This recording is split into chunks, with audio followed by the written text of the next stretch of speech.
We have here the hangman energy. You could be envisioning, like planning ahead, especially your future is concerned dito. But it looks like this is you. You're very serious, huh? I'm getting that serious vibe from you guys. Now let's see now what's really happening right in here. Maaaring yung past mo is hindi maganda or hindi masyadong maganda with the Ten of Swords energy. Maybe you were betrayed by someone, you've given your trust, okay? Or maybe this is you, you've been hurt, no? And talagang nasaktan kayo na sobra, no? So whatever the case may be, your past really not good dito, no? However, this is you could be trying to recreate your future, no? Maybe yun yung iniisip mo dito, no? You could be focusing, yeah, you're serious, no? With the hangman energy, you could be serious thinking about your future right in here. Let me see.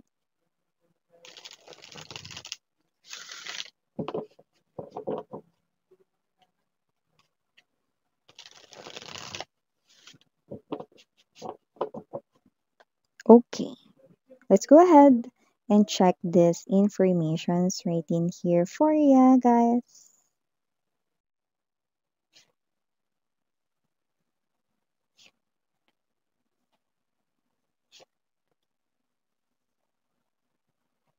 You could be wanting to invest into something more meaningful or parang gusto mo mag-invest no, into something na alam mo talaga na mag-grow in time, no? So, that's what I'm picking up with the Seven of Coins and the Well energy. No? Alam mga babes, no? Kumbaga sa mga collectibles, no? Kagaya ng mga labubu, hasipupo, yan, no? Dito sa tarot deck na to, no, this is the lucky card, the well, right in here. So, nakuha mo yan. So, you could be more mature ngayon. I do feel like that this is you, you want to invest into something more meaningful or this is you, you want something na pangmatagalan, ganyan, no? So, hindi lang yan sa isang area ng life mo, no?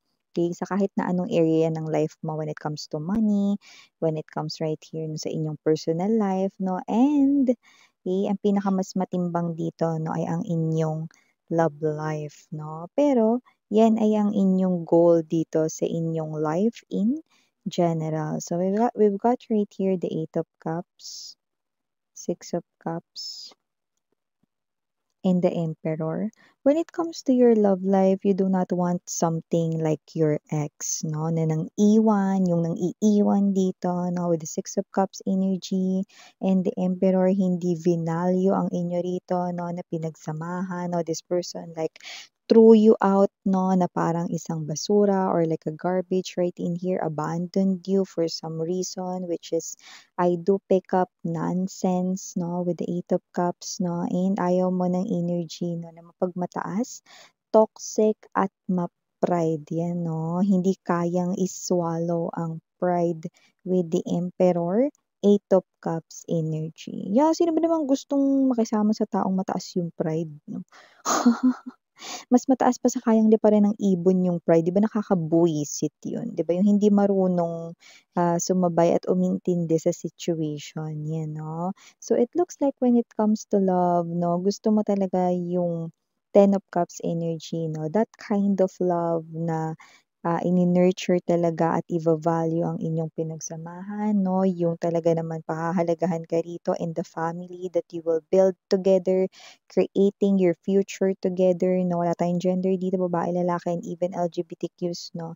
Someone that will not leave you, someone that will nurture your connection 'no, kahit na matagal ang pagsasama, walang pagbabago 'no, yung energy na parang fresh pa rin 'no, ang inyong love for each other 'no. 'Di ba kasi 'di ba there's excitement 'no kapag unang meet up 'no or una ninyo ritong pagsasama, unang chapter ng inyong connection 'no, yung gano'ng klase ng energy 'no. So gusto mo yung hindi nagfe-fade 'no, gusto mo yung tuloy-tuloy pa rin yung parang feeling mo nasa teenager vibe or mode kayo 'no, yung merong sweetness business pa din 'no. So gano'ng klase 'no ng love yung hinahanap mo 'no, and especially someone that stays with the Queen of Pentacles energy, someone that will not get tired of you 'no. Someone 'no na kahit na mapa-low tide man, high tide man 'yan, Six of Swords energy ay magmo-move forward 'no, para sa inyong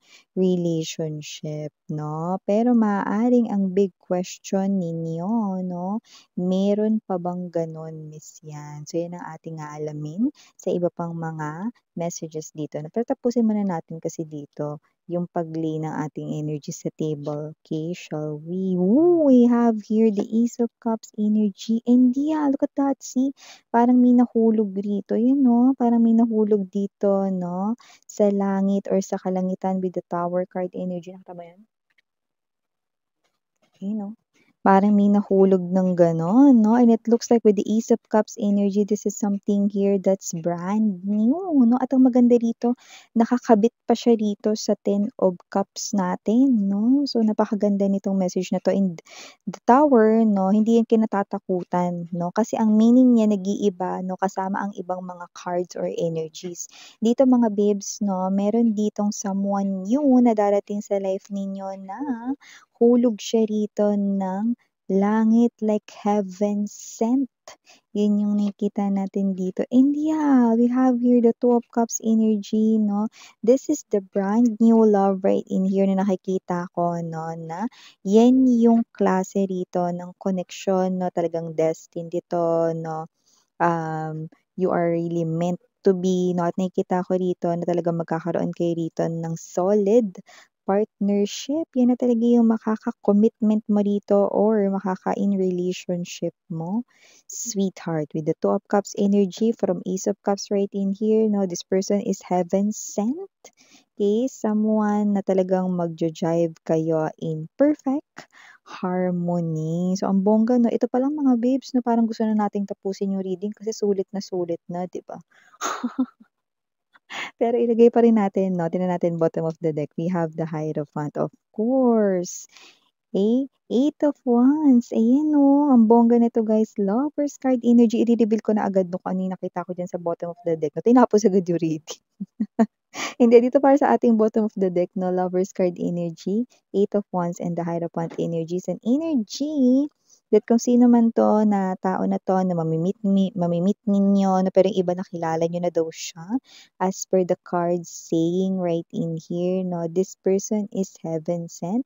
Parating na siya, Lovers card energy 'no, Eight of Wands right in here, and the Hierophant, parating na siya 'no, para mahalin ka 'no, or this person is coming to love you. Perfect, 'di ba? Kaya naman kung ano man 'tong energy na 'to na talagang ano pa hinihintay ninyo, dito pa lang mga babes 'no, talagang gusto na nating i-claim ito for you guys. Kaya naman pa hinihintay ninyo, i-claim niyo na 'yan. So bago pa natin pag-usapan ang iba pang mga nakikita natin dito, batiin muna natin lahat 'no. Yung ang dami nating nadaldal 'no, ngayon pala tayo magbabate. Hi and hello there everyone, my name is Yan. Welcome new subscribers, returning Istam buyers, thank you sa inyong walang sawang love and support for me. At kung hindi niyo pa knows, meron pa tayong main channel, ang link niyan down below sa description box na reading na 'to. So if interesado, i-click lamang yung link na yan para kayo mapunta there at araw-araw nag-a-upload din tayo ng freshly baked na mga video readings 'no. Parang hot pandesal lang 'no, kakalabas lang sa pugon, gano'ng klase ng energy. Pero siyempre, timeless din ito, no, meaning to say 'no, kahit na super tagal ng uploaded ng isang video reading, kung ngayon niyo lang nakita, ngayon niyo lang napansin, ibig sabihin ngayon pa lang na malaman ninyo ang nakapaloob na mensahe kasi baka yun ay para sa'yo, 'di ba? So, lahat tayong gender dito, babae, lalaki, LGBT, everybody welcome. Puwede niyo rin pong pagpalit-palitin ang mga roles kasi general reading ito, and at the end of the day, lahat ay may free will at malaya ninyong gagamitin 'yan kung gusto niyong i-claim yung mga mensahe or hindi. Pero dito 'no, it looks like This is you, mas nagiging cautious ka, nagiging maingat ka 'no, sa lahat rito ng mga ginagawa mo dito sa panibagong life na kine-create mo. Yeah, you've been through a lot 'no, possible na marami ka ring pinagdaanan hindi lang sa love na pero talagang isang bigatin rin talaga na pinagdaanan mo 'no, isang iyong love life area na talaga naman na, nakita ko rito na talagang gumuho talaga rito 'no, yung parang mga binuo mong mga pangarap together with that past lover of yours. Kung sino yung last mo or huli mo rito naka-in relationship na siya talaga yung as in nagpagunaw 'no, ng mga plano, ng mga pangarap mo dito 'no. And yan 'no, may mga nakita rin akong nawala rito 'no, na pera, yan ang lumbas dito. Siguro natangayan rin kayo ng pera 'no or maaaring materialistic yung person ninyo na puwede rin nagtangay ito ng gamit, baka kinuha yung TV niyo, yung ref niyo, pati blender dinala. Baka pati power bank dinala rin, 'di ba? Hindi makabili kaya dinala rin. So, may mga nakita ko ditong mga kinuha niya, 'no. So, puwedeng 'yun ay hindi literal na ninakaw, 'no, puwede rin naman na 'yun yung mga parang ang dami niyang nakulimbat, 'no, si hingi rito panay pabili, 'no. So, puwedeng ganiyan, okey. Puwedeng maluho rin or materialistic yung person ninyo sa lumalabas dito, 'no. And I think, kayo ito 'no, na kahit hindi siya nanghihingi 'no, your love language is giving. 'No, gift giving. So, nakikita natin dito na, marinig niyo lang 'no, na parang meron siyang nagugustuhang bagay 'no, parang kahit sa gano'n 'no, bibili niyo na 'yun or ibibigay niyo na sa kanya, 'yan 'no. Hindi lang 'yun 'no, lahat ng kailangan nitong person na 'to 'no, prinobide niyo rin 'no, pero may trabaho naman siya, 'yan 'no. Okey. So, may gano'ng klase ng energy, pero hindi pantay yung pagbibigay ninyo. Yung pagbibigay mo ganito kataas 'no, yung kanya parang gano'n. Yung sa'yo pang high tide, sa kanya low tide, eh. So, kung sino man 'tong energy na 'to nakita natin dito na tapos naman na 'yun, okey? So, ngayon 'no, moving forward with your life, that's why you're being cautious, that's why you're being, um, meticulous this time, okay. You are now focusing into details because you want your life or your new life right now that you're creating 'no, to be something beautiful 'no. Okay, kumpara like malayo talaga sa dati mong life 'no. So, when it comes to any areas of your life nagma-mature ka, in your decision making skills nagma-mature ka, your energy is also changing, you're stronger now, you're smarter now, and when it comes to your love life, okay, mas lalong nakita ko yung nag-mature ka talaga. Ayaw mo na with the Eight of Cups energy right in here na makipag-deal sa mga tao rito 'no, na alam mo at nafi-feel mo rito 'no, na mang-iiwan lang din 'yan, na hindi seryoso when it comes to connecting with you guys 'no. Nakikita kong i-eliminate mo na 'yan 'no. So, parang bahay lang ni kuya 'no, mai-evict agad 'yan. In other words, wala ng nominate-nominate dito, evict na agad. So, may gano'ng klase ng energy. So, you've learned from the past 'no, at kahit na natutunan mo 'yan in a hard way, okay, malaki naman yung changes or positive changes nangyari sa'yo. Ayaw mo na rin makipag-deal dito 'no. Okay, sorry for that commercial mga babes 'no, balik na tayo sa pinag-uusapan natin. May commercial. So yun nga 'no, nakita natin dito 'no, that when it comes to love talagang natuto na kayo rito 'no, aside from the other mga areas ng inyong life, right 'no.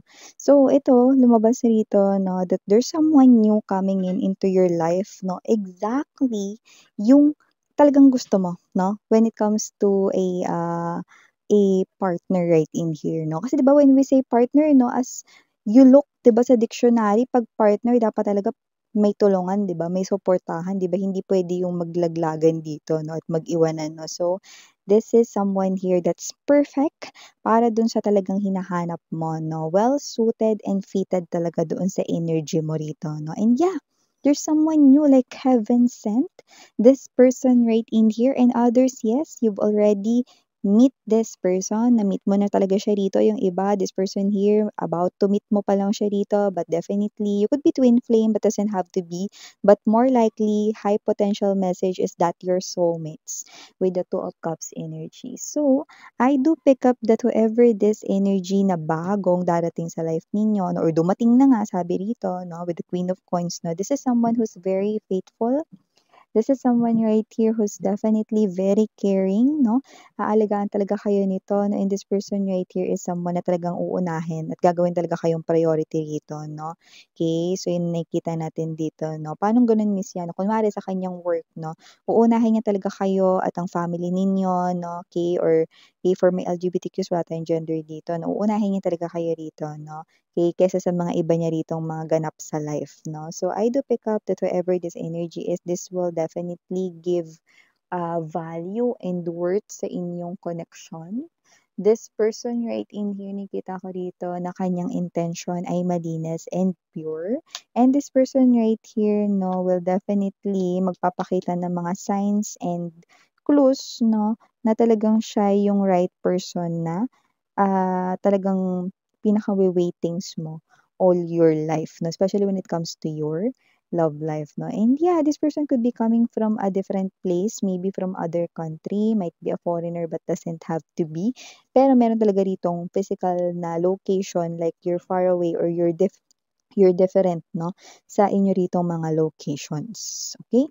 So whoever this energy is, no, definitely this is someone here who will give you that marriage. Yung iba nakita ko dito pangarap ninyo yung pakasalan, pero yung iba namuti na yung mata ninyo, hindi man lang kayo pinakasalan ng inyong ex dito, no? Kasi nga mga babes, no, walang anda. Bukod sa walang anda, hindi pa seryoso sa inyo na paano kayo pakasalan nun, no? Pero eto na yon, no? This person ay ang magiging katuparan dito ng pangarap ninyo, no? Kung gusto niyo ng marriage, this person will definitely give you the marriage that you are wanting and wishing, dreaming all your life, no? And hindi lang ito mananatiling dream, no? This will be your reality right in here. This person will be your dream come true, and I do pick up, no, perfect combination kayong dalawa, no. Yeah, I do see that you will be perfect couple right in here. For some reason, no, your lover could be long hair, may ganun tayong nakukuha ditong sign and clue. Eh, possible rin 'no, na tahimik siya, hindi siya yung madaldal na type 'no, pero hindi naman siya yung super tahimik, okey? Medyo a little shy, yung nakikita natin dito 'no, and this person right here is someone 'no, na alam mo yung there's something about this person's posture 'no, parang straight siya, parang 'pag tumindig siya na parang hindi yung slouch 'no. Parang, straight talaga 'no, gano'ng klase 'no, 'pag naglalakad siya parang parang kagaya naman sa mga ano model 'no, basta hindi pakuba ganyan 'no. And also I'm picking up that this person right here could be wearing yung mga, simple lang 'no, like wala masyadong prints 'no. Maaari rin na, isang tone lang ng color yung sinusuot niya like let's say black ganyan 'no, mga t-shirts niya black, white mga ganyan 'no. 'Yan, basta wala masyadong print na walang mga, what's this, wala masyadong mga animal print, mga gano'n 'no. Hindi masyadong makulay yung mga suot 'no, simple lang siya ritong manamit, okey. Not really that fashionista vibe, but you know, okey, those could be signs 'no, for someone watching. Kaya naman just take how this resonates 'no. For the initials right in here, yes, we do have. Shall we begin? We have here the letter L, unang-una. Nandito rin ang letter M. Mawawala ba ang letter R? Of course, nandito rin ang letter J. Andito rin ang letter H. Also have here the letter T. Andito rin ang letter A. And last but not the least, we have here the letter P. So yeah, these are all the messages you got right here for you, sweethearts. Thank you so much for your time here, babe. Again, I'm Yuriana on me. Sarang Heya Love and Light. Annyeong.